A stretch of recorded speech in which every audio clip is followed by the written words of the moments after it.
This is a 250 425 assembly number Commodore that I've been working on. This is the one that doesn't have the heat shield around the VIC, and the VIC is turned. VIC 2's turned at a different angle, and it has this clock generating chip. So I thought, I'm not the first person to do this experiment of checking capacitors, the old capacitors, to see what they measure up to. I thought it would be fun to try and see what kind of results I got, and post the results here.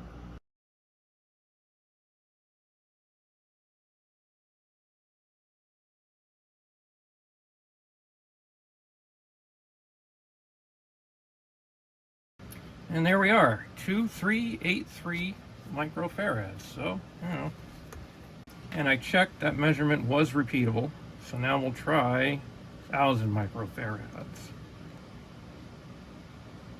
Yep. Doesn't look bad at all, really. There we are.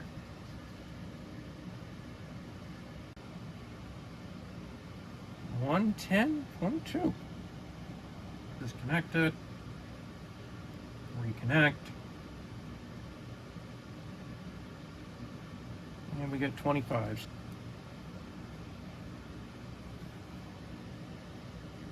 No, this one's lower. No. All right, 10.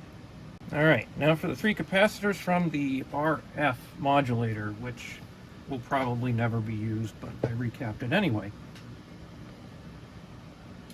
360, just about 368.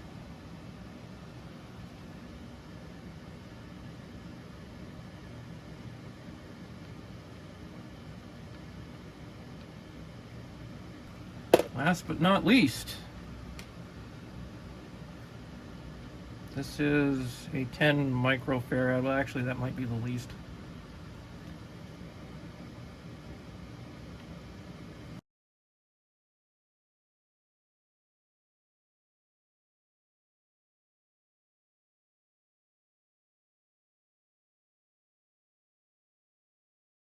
Okay, so these are the results. Nothing really earth-shattering.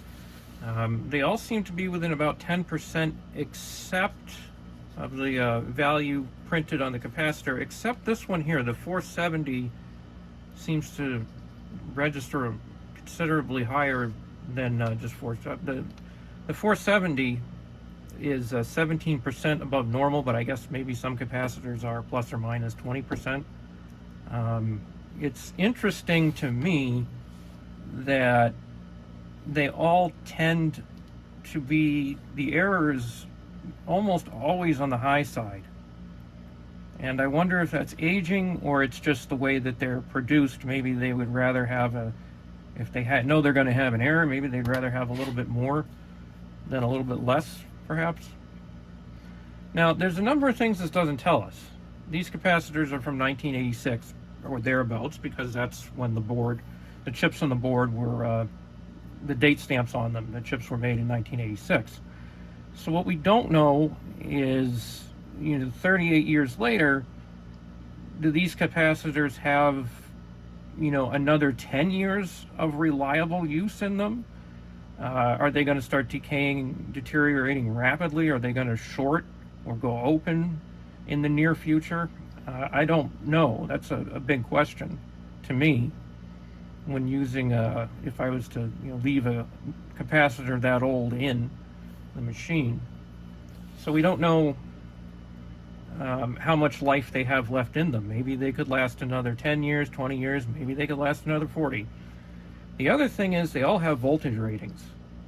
And as the stuff, whatever it is in here, presumably dries out or leaks, in this case I don't see anything leaking, as that stuff ages,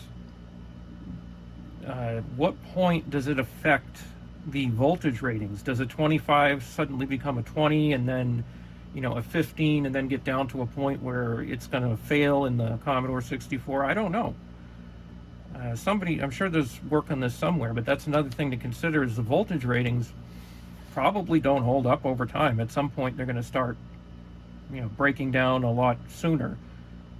The only way to really test that, I think, is to have something where you increase the voltage until it breaks down, and then, through destructive testing, maybe the other one is like the equivalent resistance. I don't have any way to test that. I don't think with the meter I have. They're not supposed to have a lot of resistance, but perhaps that's changed over time. So that's pretty much it. I'll try to include some graphics with percents and things, and for the different capacitor values. And one test, I don't have the equipment to do it, that would be interesting, is increasing the voltage on these guys until they finally fail. But I do caution anyone out there that tries that. I mean, you probably already know that I would expect when these fail, it's probably very ugly. It probably involves smoke. They might, I don't know, pop or something, or short out. It's probably not something you'd want to do in an enclosed space. Well, it's time to add these to my collections of other capacitors I've pulled, but I need to get a bigger container, it seems. I don't know what I'm saving these for, but I mean, I'm keeping them around.